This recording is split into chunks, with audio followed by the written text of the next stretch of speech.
The sound of gunfire echoed through the dusty streets of Redemption Creek as Juliana Davenport clutched her father's watch to her chest, the last memento of the family she had lost. The year was 1875, and the mining town nestled in the Colorado Territory had seen better days. Juliana stood on the weathered porch of the town's only hotel, her eyes scanning the horizon for any sign of trouble. The stagecoach that had brought her to this desolate place had departed hours ago, leaving her alone with nothing but her small trunk and the crushing weight of grief. "Miss, you planning on standing there all day?" The voice belonged to the hotel proprietor, a stout woman with graying hair and kind eyes. "Sun's fixing to set, and these streets ain't safe after dark." Juliana nodded, gathering her skirts as she followed the woman inside. The lobby was modest but clean, with worn furniture that spoke of better times. "I'll need a room for a few days," she said, her voice steady despite the exhaustion that threatened to overcome her, "and information about purchasing land." The proprietor raised an eyebrow. "Land, is it?" Not many young ladies come to Redemption Creek looking for property. She studied Juliana with newfound interest. "Name's Martha Wilson. I run this establishment."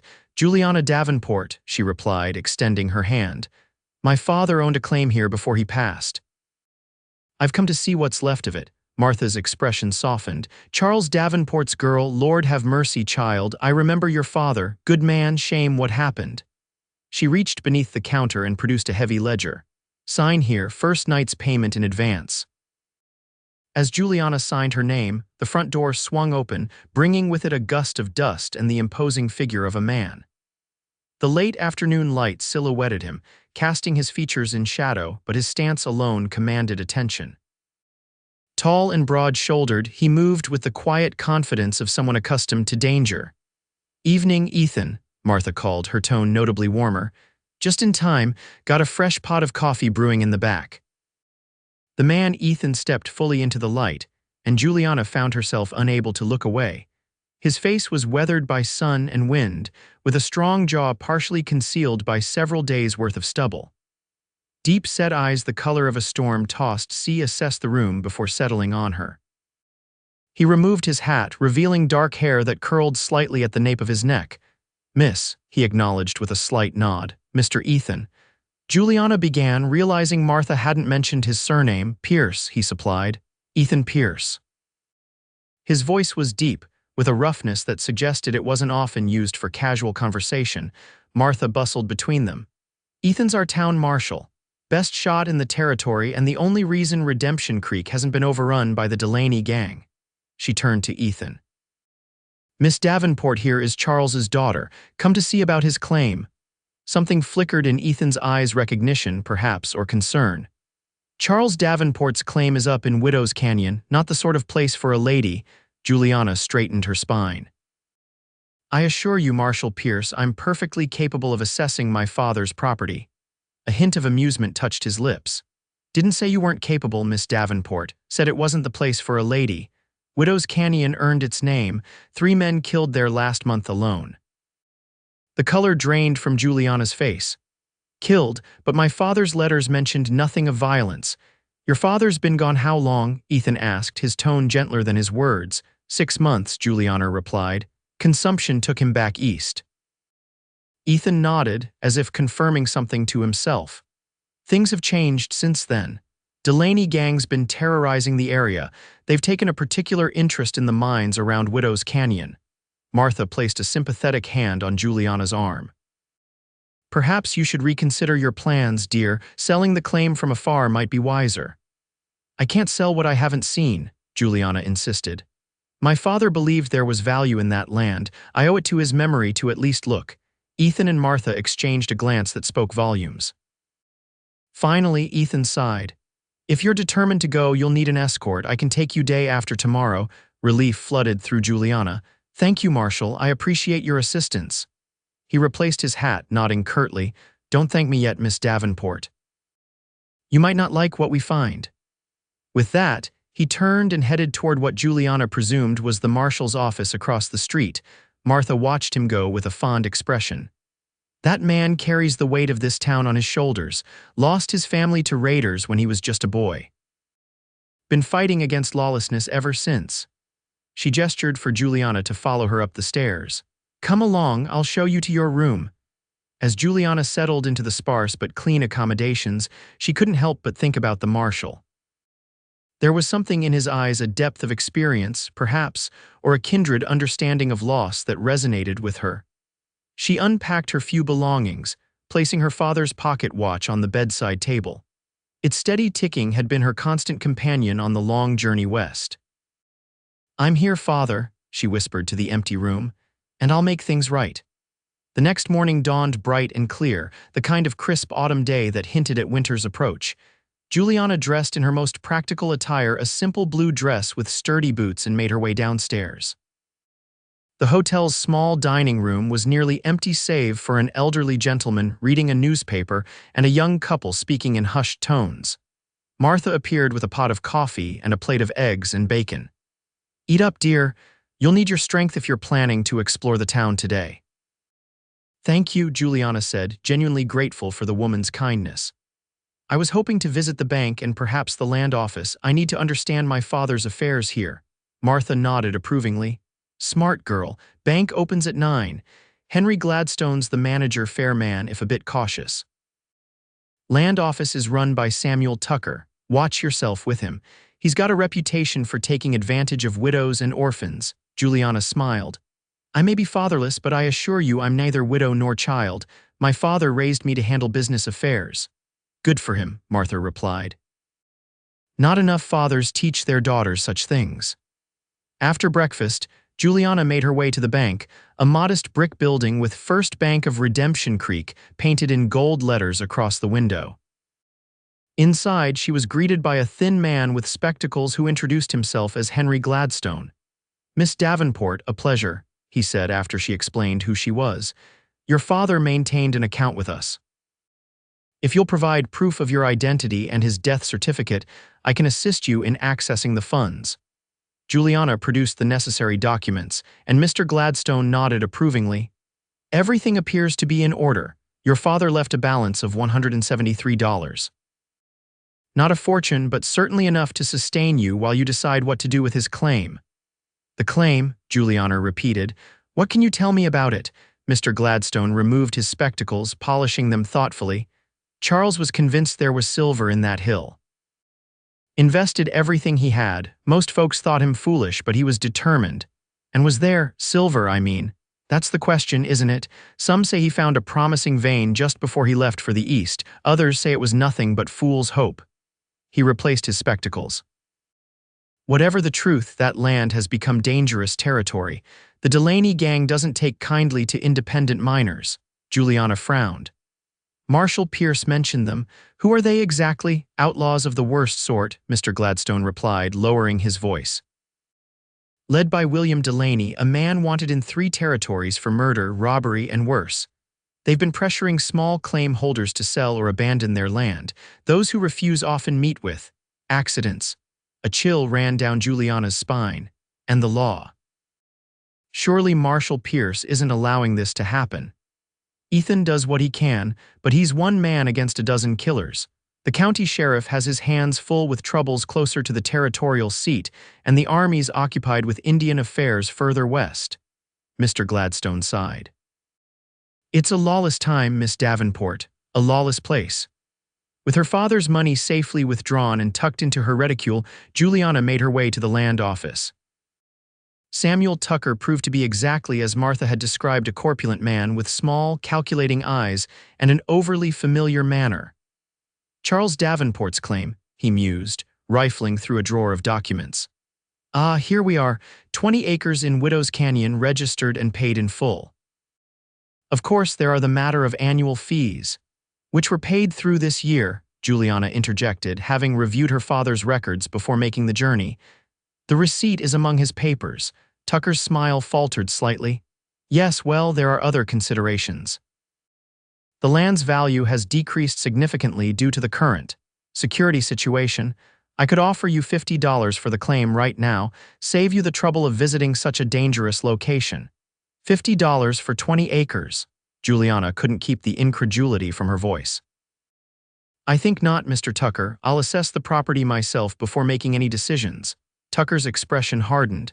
As you wish, Miss Davenport, but don't say you weren't warned. Widow's Canyon has claimed many lives. As Juliana exited the land office, she nearly collided with Ethan Pierce. The marshal steadied her with a firm hand on her elbow, his touch surprisingly gentle for a man of his size. "Careful there, Miss Davenport," he said, releasing her as soon as she was stable. "Tucker giving you trouble?" "Nothing I can't handle," she replied. "Though he seems remarkably eager to purchase my father's claim at a fraction of its worth." Ethan's jaw tightened. "Tucker's been buying up claims all over the canyon, acting as agent for someone, though he won't say who." "The Delaney gang," Ethan raised an eyebrow. "You've been asking questions. I prefer to know what I'm walking into, Marshal." A ghost of a smile crossed his face. "Smart. And yes, I suspect Tucker's working for Delaney, though I can't prove it." He glanced down the street, his expression growing serious again. "Still set on seeing that claim tomorrow?" "More than ever," Juliana affirmed.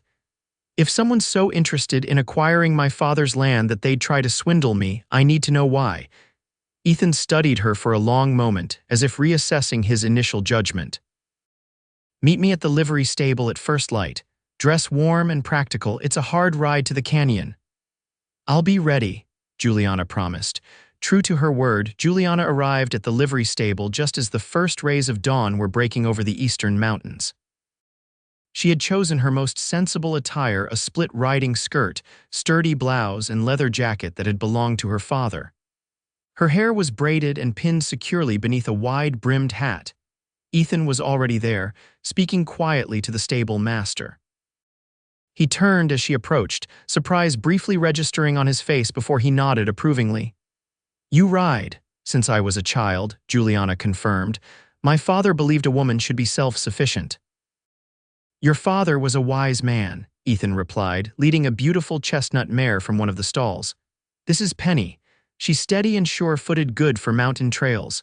Juliana approached the horse, offering her palm for the mare to sniff before stroking her velvety nose. "She's lovely." "She's yours for as long as you need her," Ethan said, watching the interaction with interest. "I've arranged with Tom here to board her at a fair price." "Thank you," Juliana said sincerely. "That's very kind." Ethan shrugged as if uncomfortable with the gratitude. "Practical is all. Can't have you stranded without transportation." He turned to his own mount, a powerful black stallion that radiated the same quiet strength as its owner. "This is Shadow. Don't try to pet him. He's particular about who touches him." Juliana couldn't help but smile. "Much like his master, I imagine." For a moment, Ethan seemed caught off guard by her teasing. Then, to her surprise, a slow smile spread across his face, transforming his stern features into something quite striking. "Touché, Miss Davenport." The ride to Widow's Canyon took the better part of the morning. Ethan set a steady pace, occasionally pointing out landmarks or sharing bits of local history.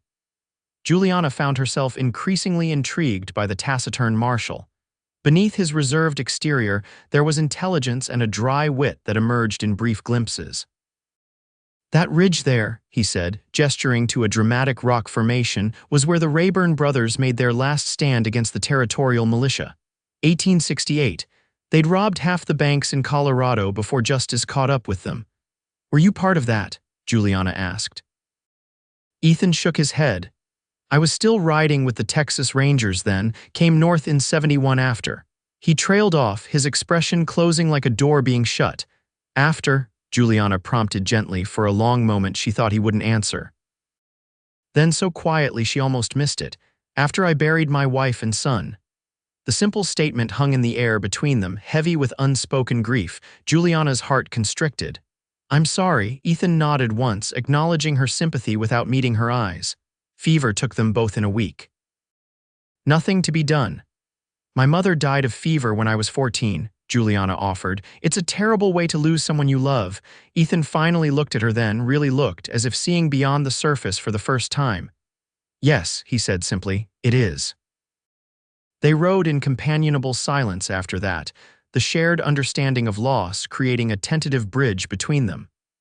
As they approached the mouth of Widow's Canyon, Ethan signaled for them to stop. "From here on, we need to be alert," he warned, checking his pistol before returning it to his holster. "Delaney's men patrol these hills. They're not likely to shoot a marshal without provocation, but they won't be welcoming either." The canyon itself was a dramatic gash in the earth, with towering walls of red rock rising on either side of a narrow, winding path. Scrub pines clung to precarious ledges, and the soft burble of a stream could be heard from somewhere below. Despite the ominous warnings, Juliana found the place hauntingly beautiful.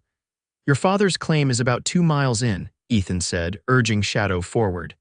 "There's a small cabin and the mine entrance. Last I checked, the cabin was still standing, though it's likely been picked over by now." "When were you last here?" Juliana asked, following close behind. 3 weeks ago, investigating a report of claim jumping." His voice was matter-of-fact, but something in his tone made Juliana suspect there was more to the story. "And found a man shot in the back. He'd been working a claim near your father's." Ethan glanced at her, his expression grave. "That's why I tried to discourage you from coming." "This isn't a place for, if you say a lady again, Marshal Pierce, I may have to reconsider my good opinion of you," Juliana interrupted. Her chin lifting defiantly. To her surprise, Ethan chuckled, the sound rusty as if from disuse. "I was going to say anyone who values their life, but point taken, Miss Davenport." As they rounded a bend in the canyon, Juliana caught her first glimpse of her father's claim. A small log cabin nestled against the canyon wall, its roof sagging slightly but otherwise intact. Nearby, the dark mouth of a mine shaft gaped like an open wound in the mountainside. A simple wooden sign reading "Davenport Claim" hung crookedly above the entrance. Juliana felt a rush of emotion at the sight. This was where her father had spent his final years, chasing a dream of silver that might provide for his daughter's future.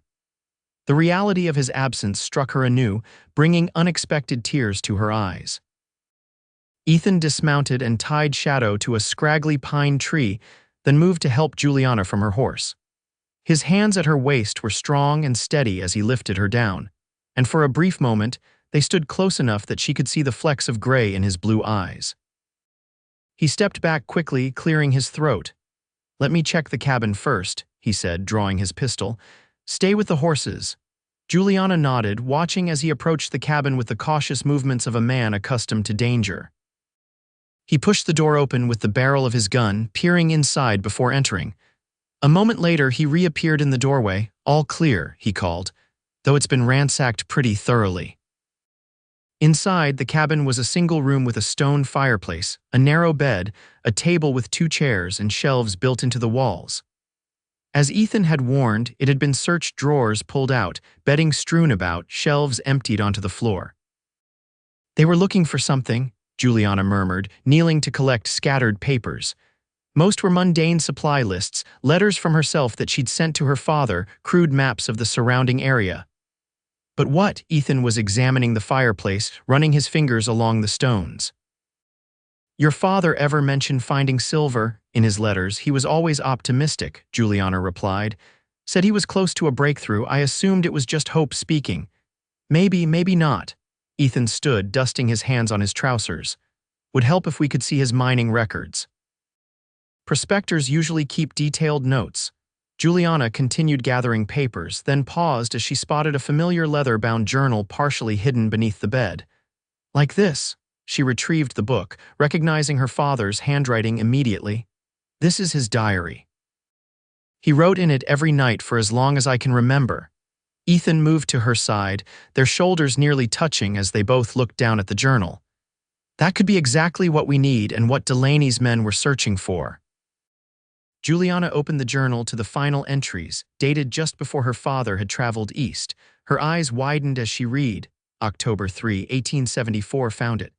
"After all this time, the mother lode. Silver, yes, but also gold. More than I ever dreamed. Too much for one man to work alone.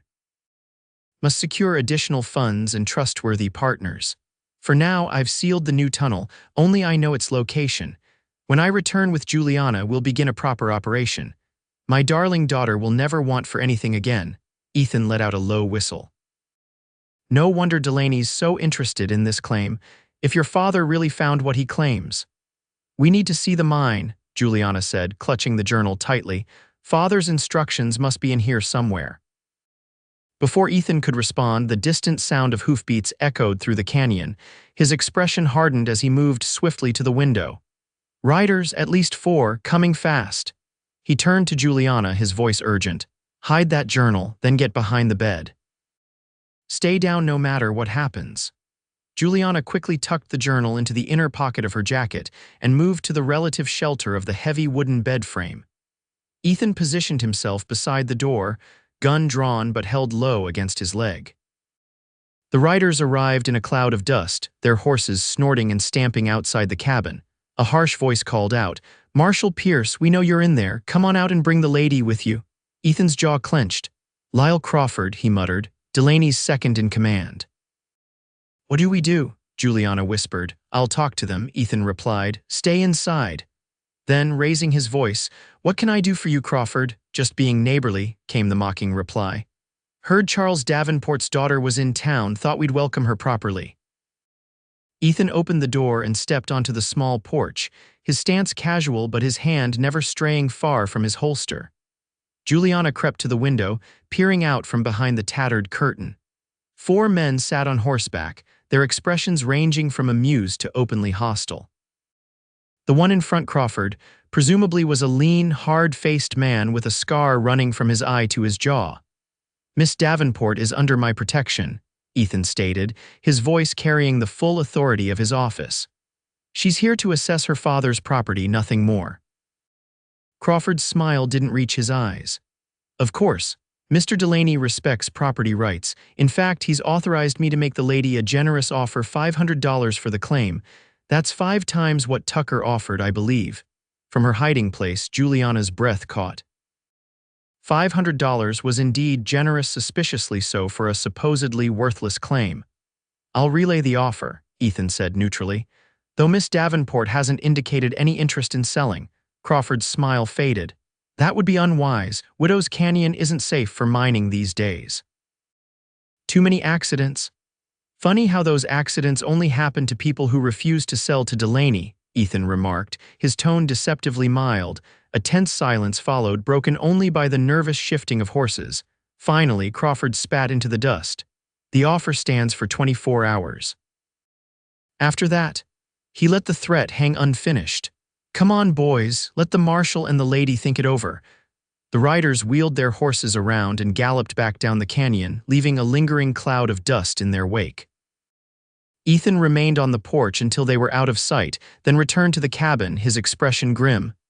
"They'll be back," he said, holstering his weapon. "And they won't be as polite next time." Juliana emerged from her hiding place, still clutching her father's journal. "They know something." $500 for a supposedly worthless claim. "Delaney must have reason to believe your father's discovery was real," Ethan agreed. "Question is, how did they find out? And why haven't they located it themselves if they've had access to the mine?" Juliana opened the journal again, flipping through the pages. "Father was careful. Look here," she pointed to an entry from September. "He writes about creating a false tunnel to mislead anyone who might try to steal his claim." Ethan leaned closer, his shoulder pressing against hers as he read the entry. The contact was brief, but sent an unexpected warmth through Juliana's body. She found herself suddenly aware of his scent, leather, gunpowder, and something uniquely male. "Your father was clever," Ethan said, seemingly oblivious to her momentary distraction. "But we need to find that hidden tunnel before Crawford and his men return." "Does the journal say where it is?" Juliana continued searching through the pages, finally stopping at an entry that made her gasp. "Here, remember the story of Ali Baba that I read to Juliana as a child? The treasure lies behind the stone that bears her mark." "Her mark?" Ethan questioned. A memory surfaced in Juliana's mind, her father teaching her to carve her initials into a tree when she was 8 years old. The distinctive JD with a small heart above the J. "I think I know what he meant," she said, excitement building. "When I was a child, he taught me a special way to write my initials. It was our secret sign." They hurried to the mine entrance, Ethan lighting a lantern he'd found in the cabin. The tunnel was surprisingly well constructed, with support beams at regular intervals and a narrow track for ore carts running down the center. They moved cautiously, examining the walls for any sign of Juliana's initials. "There," Juliana whispered, pointing to a seemingly ordinary rock embedded in the wall. Upon closer inspection, a faint JD with a tiny heart could be seen carved into its surface. Ethan ran his hands around the edges of the stone, then pressed firmly. With a grinding sound, a section of the wall swung inward, revealing a hidden passage. "Your father was a remarkable man," he said, genuine admiration in his voice. The secret tunnel was narrower than the main shaft, requiring them to proceed single file. Ethan insisted on going first, holding the lantern high to illuminate their path. After about 50 feet, the passage opened into a small chamber that made both of them stop in their tracks. The lantern light reflected off veins of silver and flecks of gold embedded in the rock walls. It was exactly as Charles Davenport had described a mother lode of precious metals. "My God," Ethan breathed. "Your father wasn't exaggerating. There's enough here to make you one of the wealthiest women in the territory." Juliana stared in wonder, reaching out to touch the glittering wall. "He did it. He really did it." Tears welled in her eyes. "He wanted so badly to provide for me, and now he'll never know that he succeeded." Without warning, Ethan's hand came to rest on her shoulder, a gesture of comfort that surprised them both. "He knew," he said quietly. "A father always knows when he's done right by his child." The simple words, delivered with such certainty, broke something open inside Juliana. The grief she'd been carrying since her father's death washed over her, and she turned instinctively toward Ethan. Without hesitation, his arms came around her, strong and steady as she wept against his chest. "I miss him so much," she confessed through her tears. "He was all I had." Ethan's hand moved in slow circles on her back, his voice a low rumble against her ear. "I know. The hole they leave behind never really closes." For several minutes they stood that way, connected by shared understanding of loss. Finally, Juliana drew back, embarrassed by her display of emotion. "I apologize, Marshal, that was inappropriate." Ethan's hands remained on her shoulders, his expression softer than she'd ever seen it. "Grief isn't inappropriate, Miss Davenport, and I think, under the circumstances, you might call me Ethan." A shy smile curved Juliana's lips. "Then you must call me Juliana." Something shifted between them in that moment, a tentative bridge spanning the careful distance they'd maintained. Before either could speak again, however, a distant sound echoed through the tunnel, voices, approaching the mine entrance. "Crawford," Ethan said grimly, immediately alert. They must have doubled back. He extinguished the lantern, plunging them into darkness. "Stay close to me." In the pitch black, Juliana felt Ethan's hand find hers, his grip firm and reassuring as he led her back toward the hidden door. They slipped through just as lantern light appeared in the main tunnel. Ethan carefully pulled the secret door closed behind them, then guided Juliana deeper into the main shaft, away from the approaching voices. "There's a side tunnel about 20 yards ahead," he whispered, his mouth close to her ear. "If we can reach it before they see us, we might be able to circle back to the entrance." They moved as quietly as possible, keeping to the shadows along the wall. Ahead, the voices grew louder. Crawford and at least 2 others discussing their search of the cabin. "Boss says the journal's the key," one man was saying. "Find that and we find the silver." "Maybe the marshal and the lady took it with them," another suggested. "Should have searched them when we had the chance." "Next time we will," Crawford replied, his voice hard with promise, "along with whatever else we want from the lady." Beside her, Juliana felt Ethan tense at the implied threat. His hand tightened almost painfully around hers before he caught himself and loosened his grip. They reached the side tunnel just as the men's lantern light rounded a bend in the main shaft. Ethan pulled Juliana into the darkness of the smaller passage, pressing her against the wall and shielding her with his body. They stood frozen, barely breathing, as the men passed by their hiding place. Juliana was acutely aware of Ethan's proximity, the solid warmth of his chest against her shoulder, the controlled rhythm of his breathing, the faint scent of his skin. Even in the midst of danger, she found herself distracted by his presence in a way that both confused and thrilled her. Once the men had moved deeper into the mine, Ethan led the way back toward the entrance, moving swiftly but silently. They emerged into the late afternoon sunlight to find their horses still tethered where they'd left them, thankfully undisturbed. "We need to leave immediately," Ethan said, helping Juliana into Penny's saddle. "They'll realize we've gone and come after us." "But the claim," Juliana began, "will still be here," Ethan finished for her. "But we need to get you safely back to town, then figure out how to protect what's yours." They rode hard, taking a different route back to Redemption Creek to avoid encountering Crawford and his men. The sun was setting by the time they reached the outskirts of town, painting the sky in dramatic shades of orange and purple. Ethan led them directly to the marshal's office rather than the hotel. "You'll stay here tonight," he said as he helped Juliana dismount. "It's the safest place in town." "But my things," Juliana protested. "I'll send Martha to fetch what you need," Ethan replied, his tone brooking no argument. "Once Delaney knows what we found, you become the most valuable target in the territory." Inside, the marshal's office was Spartan but clean, with a desk, a gun rack, a small stove, and 2 cells in the back. A door to the side led to what appeared to be Ethan's personal quarters, a small room with a narrow bed, a washstand, and a bookshelf filled with well-worn volumes. "You can take my room," Ethan said, gesturing to the space. "I'll sleep at my desk." "I couldn't possibly displace you," Juliana objected. Ethan's expression softened slightly. "You wouldn't be the first to sleep in that cell, Miss Davenport, Juliana, but I'd prefer not to lock you up if it's all the same to you." Despite the gravity of their situation, Juliana found herself smiling. "When you put it that way, perhaps your room would be more comfortable." While Ethan went to speak with Martha about retrieving Juliana's belongings, she explored the small room that served as his home. The bookshelf contained an eclectic collection: law books, history, poetry, and even a few novels. She ran her fingers along the spines, surprised by the evidence of a thoughtful, educated mind behind the marshal's stoic exterior. On a small table beside the bed sat a daguerreotype in a simple silver frame. Juliana hesitated, then carefully lifted it to examine the image. A beautiful young woman with dark hair smiled at the camera, a baby cradled in her arms. Ethan's wife and child, she realized with a pang of sadness. Her name was Rebecca. Juliana startled at Ethan's voice, nearly dropping the frame. "I'm sorry, I shouldn't have." "It's all right," he said, moving to stand beside her. He gently took the photograph, his thumb brushing over the image. "She was 22 when that was taken. Our son James was 6 months old." "She was beautiful," Juliana said softly. "Both of them were." Ethan nodded, returning the frame to its place.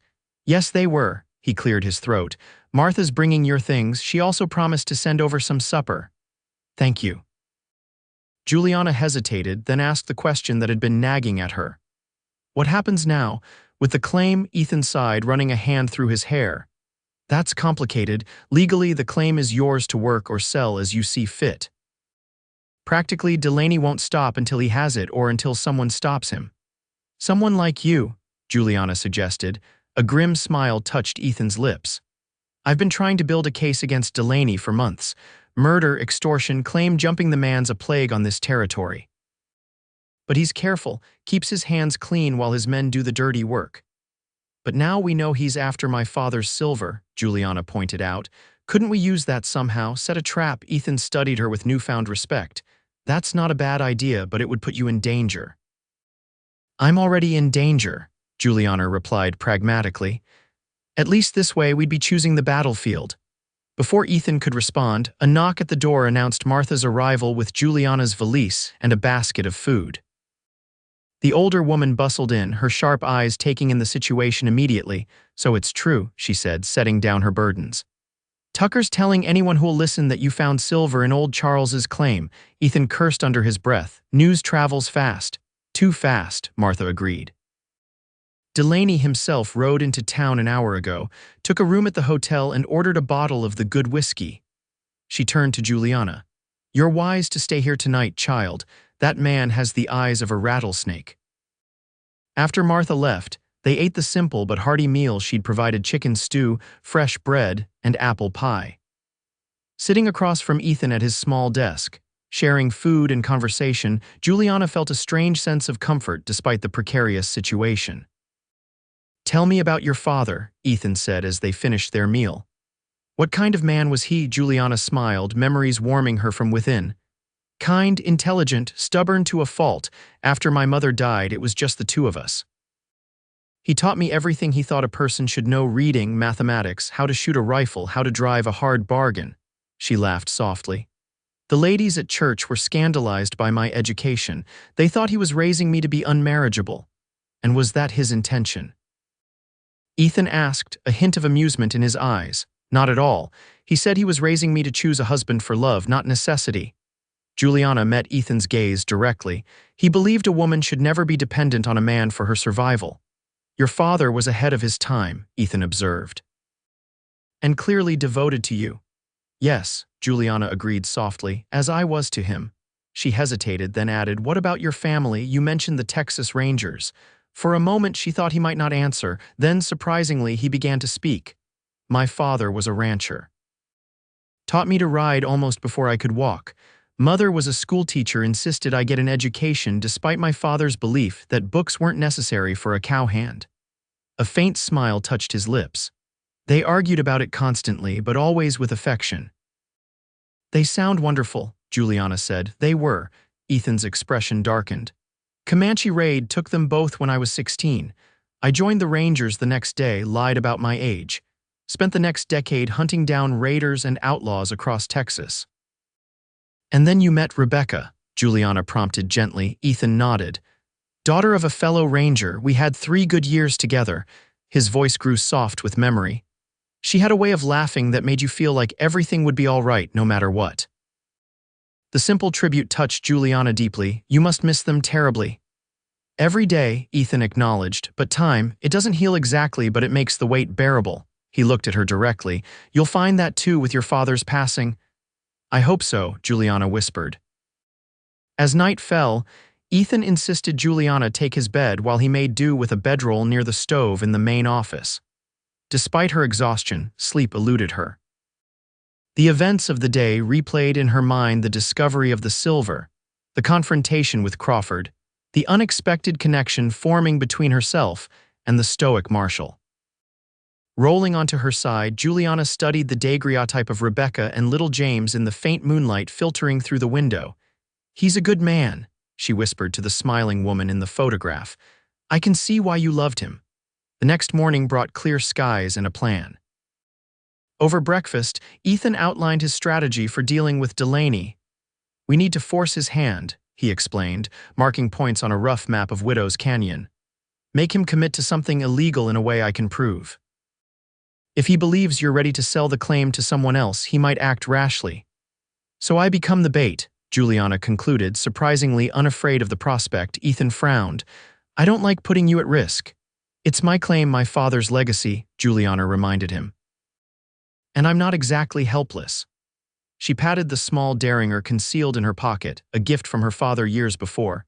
Even so, Ethan insisted, you'll need protection. I've wired the territorial marshal in Denver. He's sending deputies, but they won't arrive for at least 3 days. He hesitated, then added, in the meantime, I've asked a few friends to help. As if on cue, the office door opened to admit 3 men. The first was elderly but straight-backed, with shrewd eyes and a magnificent white mustache.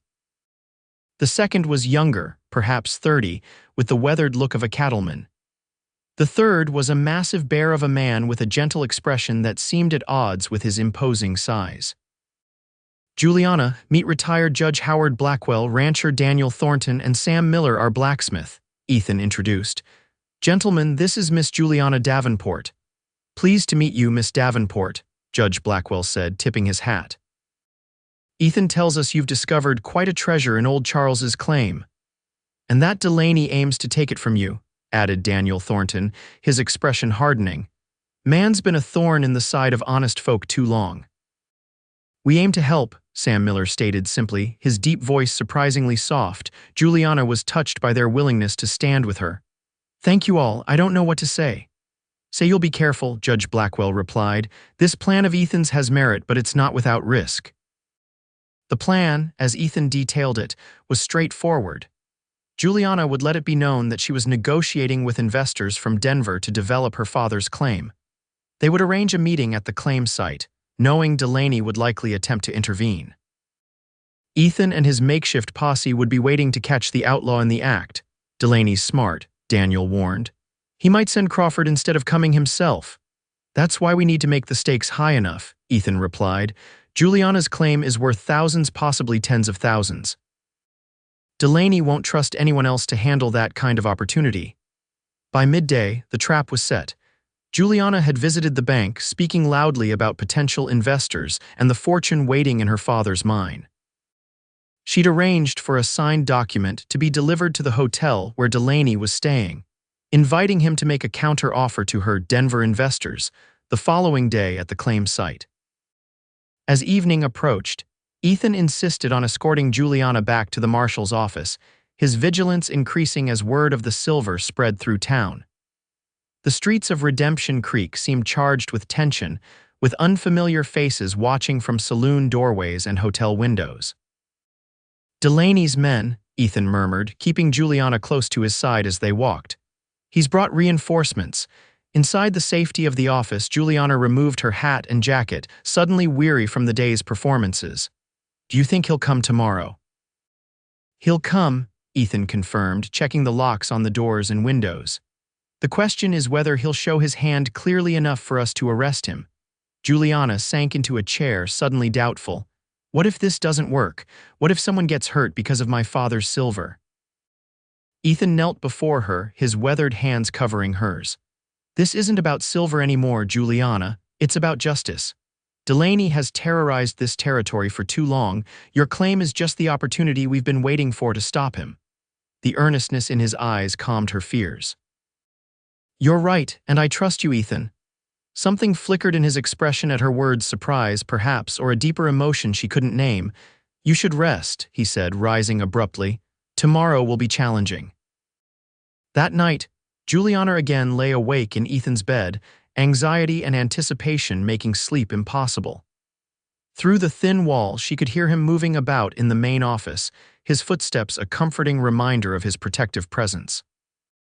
After an hour of restless tossing, she rose and wrapped a shawl around her shoulders. Opening the door, she found Ethan seated at his desk, cleaning his revolver by lamplight. He looked up as she entered, concern evident in his expression. "Can't sleep?" he asked softly. Juliana shook her head. "Too many thoughts." Ethan nodded in understanding. "It's always hardest the night before." He set aside his weapon and gestured to the chair across from him. "Would company help?" "It might," Juliana admitted, taking the offered seat. In the gentle glow of the lamp, Ethan's features seemed softer. The stern lines of his face relaxed into something more approachable. "What about you? Don't you need rest?" A small smile touched his lips. "Years of stakeouts with the Rangers taught me to function on little sleep. I'll be fine." They sat in companionable silence for a while, the ticking of the wall clock the only sound in the quiet office. Finally, Juliana spoke the thought that had been troubling her. "I'm afraid, Ethan, not of Delaney exactly, but of what happens after. I came here to settle my father's affairs, not to become a mine owner." "What did you plan to do?" Ethan asked. Before the silver, Juliana considered the question. "I teach music in Boston, piano mostly to the daughters of society families. It's respectable work, if not particularly exciting." "And now I don't know," she confessed. "Part of me wants to honor my father's dream to develop the claim as he would have wanted, but I know nothing about mining, and I'd be alone." Ethan's eyes held hers, unexpectedly intense. "You wouldn't have to be alone, I mean." The simple statement hung between them, laden with implications neither was ready to voice. Juliana's heart quickened at the possibility contained in those words. "What about you?" she asked, deflecting the moment. "Have you always planned to be a marshal?" Ethan leaned back in his chair, his expression thoughtful. "After Rebecca and James died, I needed purpose, structure. The law gave me that." He glanced around the sparse office. "But I won't do this forever." "What then?" "There's land north of here," he said, his voice taking on a different quality. "Good grazing with a creek running through it. I've been saving to buy it, build something that lasts." "A ranch," Juliana suggested. Ethan nodded. "A home," he corrected softly. "Eventually." Something in the way he said home made Juliana's chest tighten with emotion. This man who had lost so much still dreamed of building a future. It was a revelation that touched her deeply. "I hope you get it," she said sincerely. "Your home." Ethan's eyes met hers, holding a warmth she hadn't seen before. "Thank you." After a moment, he cleared his throat. "You should try to sleep. Tomorrow will come early." Juliana rose, strangely reluctant to end their conversation. "Good night, Ethan." "Good night, Juliana," he replied, his voice a low rumble that followed her into her dreams. Dawn broke clear and cold, the October air crisp with the promise of winter. Juliana dressed carefully in her riding clothes, braiding her hair and securing it at the nape of her neck. Her father's journal was safely tucked into an inner pocket, close to her heart. In the main office, she found Ethan already prepared, his gun belt buckled and a rifle propped against the wall. Judge Blackwell, Daniel, and Sam had arrived as well, each armed and solemn-faced. "Remember the plan," Ethan instructed as they mounted their horses outside the livery stable. "Juliana and I will ride openly to the claim. You three follow at a distance, staying out of sight until my signal." The judge nodded, his white mustache bristling. "We'll be there when you need us, Marshal." The ride to Widow's Canyon was tense with anticipation. Juliana found herself hyper-aware of every sound, every movement in the landscape around them. Beside her, Ethan was vigilant, his eyes constantly scanning the terrain for potential threats. "Are you afraid?" Juliana asked as they neared the canyon entrance. Ethan considered the question seriously. "Not afraid, cautious. Delaney's unpredictable, and that makes him dangerous." "Yet you face men like him every day," Juliana observed. "It's what I'm trained for," Ethan replied simply. Then with a sidelong glance, "Are you afraid?" Juliana thought about it. "Strangely, no, I should be, I suppose, but knowing you're here." She trailed off, suddenly self-conscious. A hint of a smile crossed Ethan's face. "Good, keep that confidence, it'll serve you well today." They arrived at the claim to find it undisturbed, exactly as they had left it the day before. Ethan made a show of helping Juliana dismount, then busied himself checking the cabin while she tied the horses. "All clear," he reported, emerging from the small structure. "Now we wait." The wait was not long. Within an hour, the sound of multiple horses approaching echoed through the canyon. Ethan positioned himself on the cabin porch, his stance deceptively casual, though Juliana knew his hand was never far from his weapon. William Delaney rode at the head of a group of 5 men, including the scarred Crawford. He was not what Juliana had expected. Rather than the grizzled outlaw of her imagination, Delaney was a handsome man of perhaps 40, elegantly dressed in a black suit and hat that would not have looked out of place in a Boston boardroom. Only his eyes, cold and calculating, betrayed his true nature. "Marshal Pierce," Delaney called, reining his horse to a stop before the cabin. "And the lovely Miss Davenport, I presume?" He removed his hat in a gesture of mock courtesy. "William Delaney, at your service." "I know who you are," Juliana replied, lifting her chin. "You received my invitation." Delaney smiled, though the expression didn't reach his eyes. "Indeed I did. A most intriguing proposition, though I confess I see no sign of these Denver investors you mentioned." "They're delayed," Juliana improvised smoothly. "A fortunate circumstance, as it gives us the opportunity to discuss your interest in my father's claim privately." Delaney dismounted with fluid grace, handing his reins to Crawford. "I'm always interested in profitable ventures, Miss Davenport. And from what I hear, your father's modest mine may be more valuable than anyone suspected." "Perhaps," Juliana acknowledged. "Though I wonder how you came by such information, Mr. Delaney." A dangerous smile played across Delaney's lips. "I make it my business to know what happens in this territory, Miss Davenport, especially when it concerns precious metals." Ethan stepped forward, his presence a solid barrier between Juliana and the outlaw. "State your business, Delaney. Miss Davenport has a busy day ahead." Delaney's gaze shifted to Ethan, cold amusement in his eyes. "Always the protector, aren't you, Marshal, even when there's nothing to protect?" He turned back to Juliana. "My offer is simple, Miss Davenport, $1,000 for your claim. Twice what I originally proposed, and far more than this enterprise is likely worth." "That's very generous," Juliana replied carefully, "though I wonder why you'd pay so much for an unproven mine." "Let's call it a gesture of goodwill," Delaney suggested. "I'm developing mining interests throughout the canyon. Your father's claim would complement my holdings nicely." "And if I decline?" Juliana asked, her voice steady despite the implicit threat in Delaney's manner. The outlaw's smile faded. "I would advise against that course of action, Miss Davenport. The mining business can be hazardous, especially for a woman alone." "She's not alone," Ethan stated, his hand now resting openly on his holster. Delaney laughed, the sound utterly devoid of humor. "No, she has you, doesn't she, Marshal? For now." His expression hardened. "But But you won't always be around to protect her, and accidents happen so easily in these mountains." "Is that a threat, Delaney?" Ethan demanded, tension radiating from every line of his body. "Merely an observation," Delaney replied smoothly. He turned back to Juliana. "My offer stands until sundown. After that, I cannot guarantee the safety of anyone who attempts to work this claim." It was the opening they'd been waiting for, a clear threat, witnessed not only by Ethan but by Judge Blackwell and the others, who Juliana knew were hidden nearby. "That sounds remarkably like threatening bodily harm, Mr. Delaney," Juliana said clearly, her voice carrying in the still canyon air. "Perhaps even murder. I believe that's against the law, even in the territories." Delaney's eyes narrowed dangerously. "You misunderstand me, Miss Davenport. We understand you perfectly," Ethan interrupted, drawing his pistol in one fluid motion. "William Delaney, you're under arrest for extortion and threatening bodily harm." In an instant, the tableau exploded into action. Delaney's men drew their weapons, but before they could fire, shots rang out from the surrounding rocks as Judge Blackwell, Daniel, and Sam revealed their positions.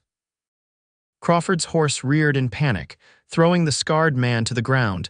Delaney himself moved with surprising speed, drawing a hidden derringer from his sleeve and aiming directly at Juliana.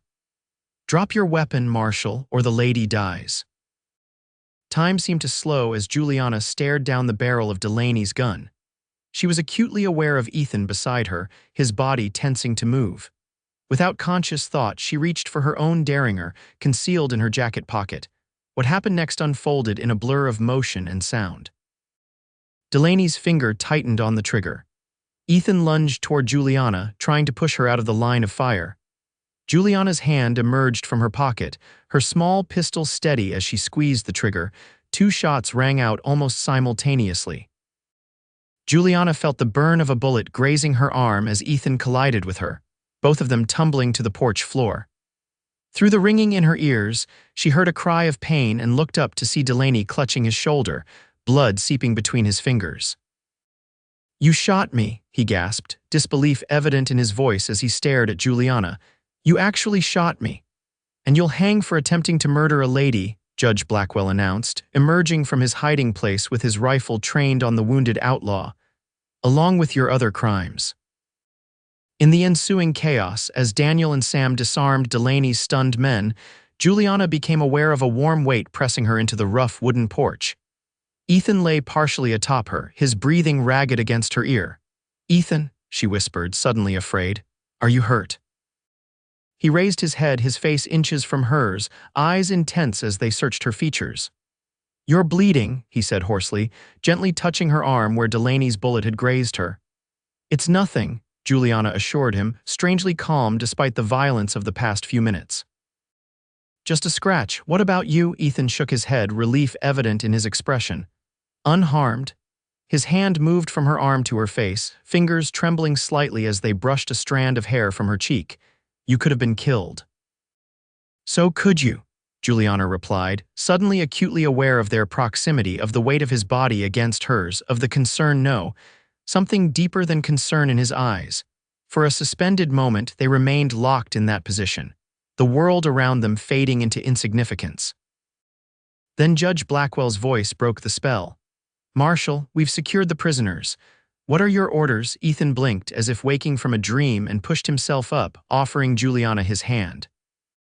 "We take them back to town," he replied, his professional demeanor returning though his eyes lingered on Juliana.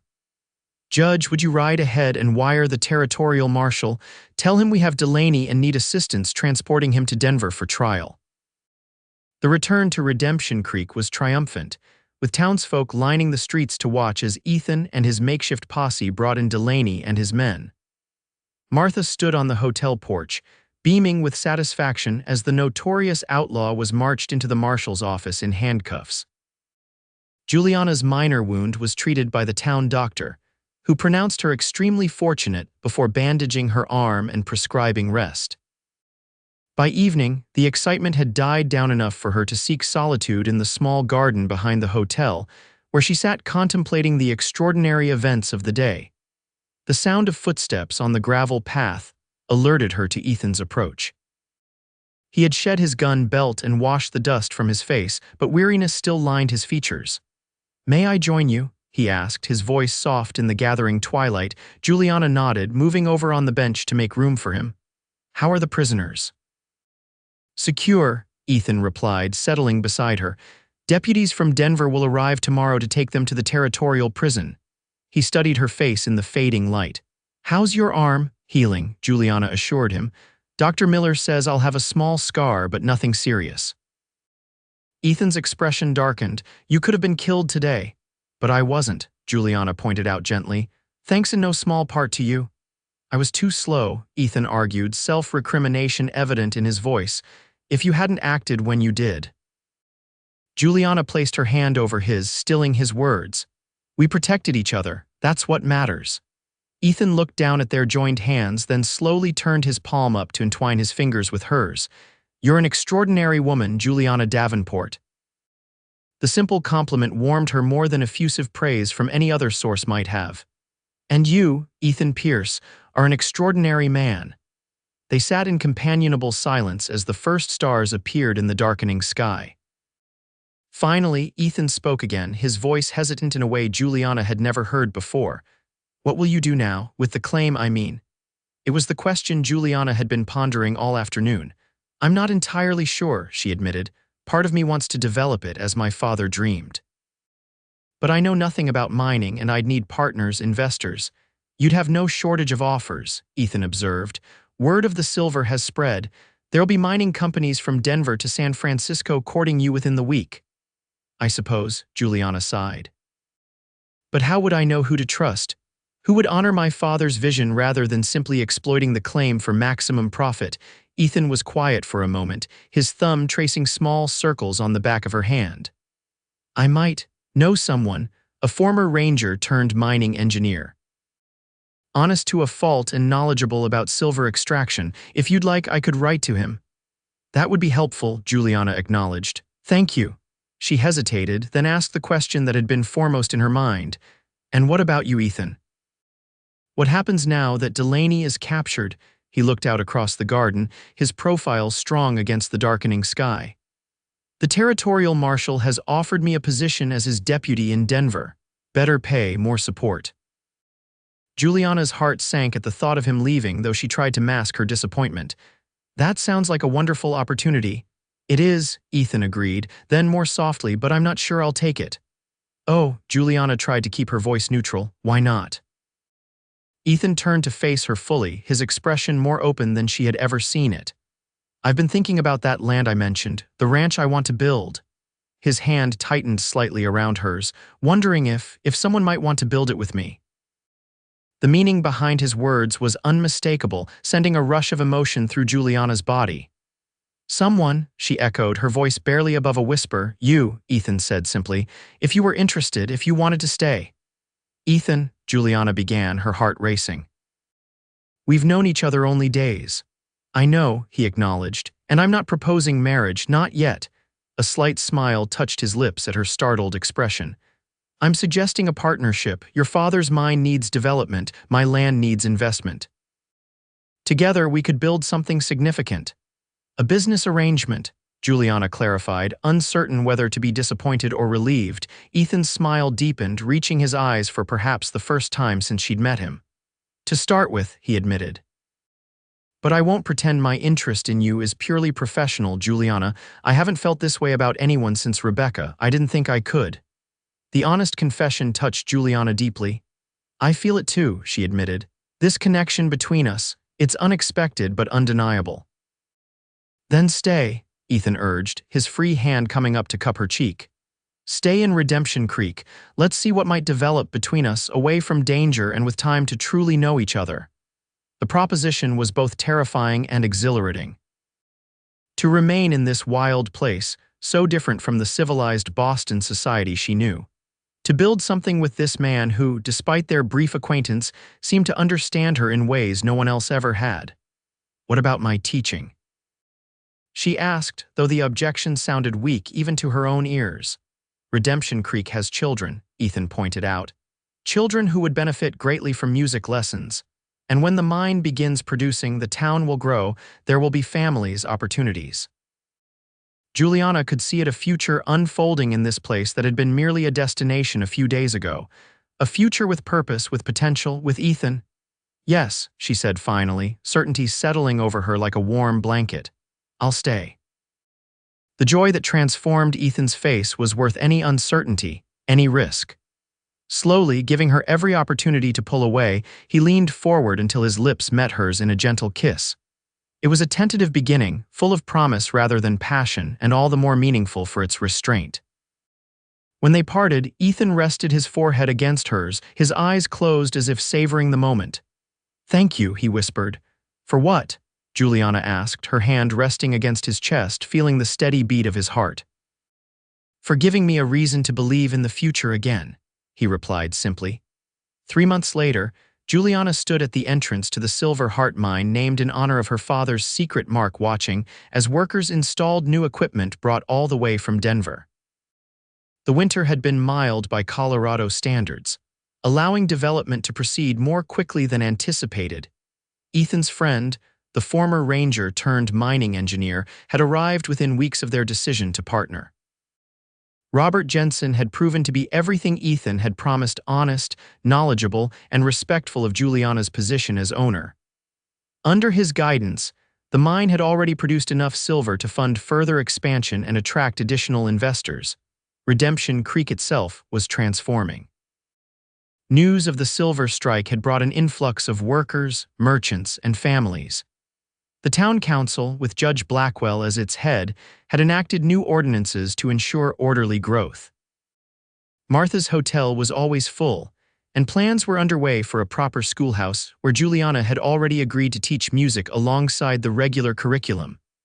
"Admiring your empire," Ethan's voice came from behind her, accompanied by the sound of his horse's hooves on the rocky path.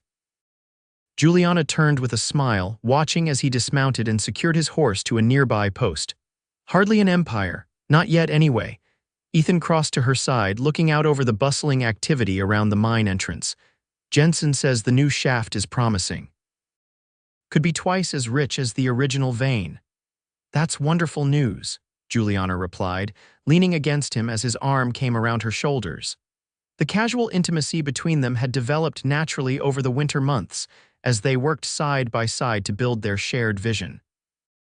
"How was your trip to Denver?" "Productive," Ethan said. "The territorial court has sentenced Delaney to 20 years. Crawford and 2 others got 10 years each." "Justice served," Juliana murmured, thinking of how close they had come to a very different outcome that day in October. "Indeed." Ethan's arm tightened slightly around her. "I have other news as well." Something in his tone made Juliana look up, studying his face. "Good news, I hope." "The best," he confirmed, a rare grin spreading across his features. "The land deal is finalized. 300 acres along Silver Creek, including the meadow with the old oak tree." Joy bubbled up within Juliana. They had visited the property together shortly after Christmas, and she had fallen in love with the peaceful valley nestled between protective hills. The massive oak tree at the center of the meadow had immediately captured her imagination as the perfect site for a home. "Oh, Ethan, that's wonderful," she exclaimed. "When can we start building?" "The supplies are already ordered," he replied, clearly pleased by her enthusiasm. "Foundation work can begin next month, once the ground thaws completely." Juliana turned fully into his embrace, her arms sliding around his waist. "I can't believe how much has happened in just 3 months. Sometimes I wonder if I'm dreaming." Ethan's expression softened as he gazed down at her. "If it's a dream, I hope we never wake." He hesitated, then reached into his coat pocket. "I have something for you." Was going to wait for a more romantic moment, but he withdrew a small velvet box and Juliana's breath caught in her throat. With slightly unsteady hands, Ethan opened it to reveal a delicate gold ring set with a small but perfect diamond. "I know we agreed to take things slowly," he said, his voice low with emotion. "To build our partnership before considering anything more, but these months with you, Juliana, they've shown me everything I need to know." He took a deep breath. "I love you. I want to build not just a home with you, but a life, if you'll have me." Tears welled in Juliana's eyes, but they were tears of happiness, not sorrow. "Yes," she whispered. "Yes, Ethan, I love you too." The kiss they shared was deeper than their first, filled with the certainty of hearts that had found their match against all odds. When they finally parted, Ethan slipped the ring onto her finger, where it caught the afternoon sunlight and scattered tiny rainbows across their joined hands. "My father would have liked you," Juliana said softly. "He always hoped I'd find someone who would see me as an equal, not a possession." "I see you as a miracle," Ethan replied simply, "one I never expected to find." That evening, they shared their news with friends at a small gathering in Martha's dining room. The celebration was warm and genuine, with Judge Blackwell proposing a toast to the couple who had, in his words, brought both silver and hope back to Redemption Creek. Later, as the party wound down, Juliana found herself momentarily alone on the hotel's back porch, gazing up at stars that seemed impossibly bright in the clear mountain air. The events that had brought her to this place, this moment, seemed almost fated in retrospect: her father's death, the discovery of the silver, the confrontation with Delaney, and through it all, Ethan's steady presence. The sound of the door opening behind her announced his arrival, as if her thoughts had summoned him. Without a word, Ethan sat beside her on the porch swing, his presence solid and reassuring in the cool night air. For a long while they simply sat together in comfortable silence, the gentle creaking of the swing the only sound. Then, instinctively seeking his warmth, Juliana leaned against him, her head finding the perfect resting place on his shoulder. Ethan's arm came around her, drawing her closer, and she felt the tension of the day, the excitement, the planning, the social obligations melt away. In its place came a profound sense of peace, of rightness, of coming home. "This is it, isn't it?" she murmured, not needing to explain what she meant. Ethan's lips pressed against her hair, his voice a low rumble she could feel as much as hear. "Yes, this is it." 1 year later, Juliana stood on the broad porch of their newly completed home, watching as the setting sun painted the distant mountains in shades of gold and purple. The house, built of local stone and timber, stood proudly at the edge of the meadow, the ancient oak tree providing shade for the garden she had planted. Inside, she could hear Ethan's voice as he spoke with Robert Jensen about the latest developments at the mine, which was now producing more silver than anyone had initially predicted. The prosperity had transformed not only their lives but the entire region. Redemption Creek had nearly doubled in size, with new businesses opening monthly and a railroad spur under construction to connect the town to Denver. The sound of a baby's cry drew Juliana back inside, to the cradle placed near the hearth in the cozy sitting room.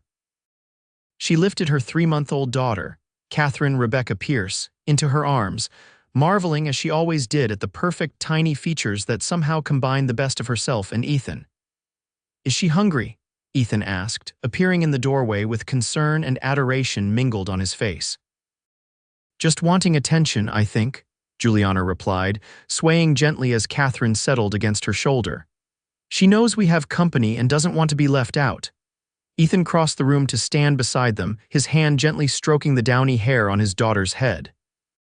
The tenderness in his touch never failed to move Juliana, especially knowing the strength those same hands possessed. "Jensen's impressed with the new assay results," he said, his voice pitched low to avoid disturbing the now quiet baby. "Says at current production rates, the mine should be profitable for at least 15 years. "That's wonderful," Juliana replied, "more than enough time to establish the ranch properly." Their partnership had evolved exactly as they'd hoped, with proceeds from the mine funding the development of Ethan's long-dreamed-of cattle ranch. The Silver Heart Ranch was still in its early stages, but the first herd of cattle was already grazing on the lush meadows, and plans were underway for expansion. "More than enough time for a lot of things," Ethan agreed, his gaze moving meaningfully to their daughter. "A sibling or two for Catherine, perhaps." Juliana smiled, leaning into his embrace as his arm came around her waist. "I'd like that. A house full of children growing up with room to run and dream." "Just what I was thinking," Ethan murmured, pressing a kiss to her temple. As dusk deepened into night, they sat together on the porch swing that Ethan had built as a wedding gift, Catherine sleeping peacefully in her mother's arms. The first stars appeared in the darkening sky, and a gentle breeze carried the scent of pine and wildflowers from the surrounding hills. "Are you happy?" Ethan asked, his voice soft in the gathering darkness. Juliana considered the question, though she already knew the answer. She thought of the journey that had brought her here, from grief-stricken daughter to confident mine owner, from tentative partner to beloved wife and mother. She thought of the man beside her, who had transformed from the stern, solitary Marshal into the loving, passionate husband who shared both her bed and her dreams. Completely, she answered truthfully. "Are you?" Ethan's arm tightened around her shoulders, drawing her closer against his side. "More than I ever thought possible." As they sat together in the peaceful twilight, Juliana reflected on that first moment of connection between them, sitting side by side in silence, finding unexpected comfort in each other's presence. How fitting that they had come full circle, once again sitting quietly together, but now with the fruits of their love cradled between them. The cowboy sat beside her in silence until she leaned against him and found peace. And in that peace, they had built a life more precious than all the silver in Colorado.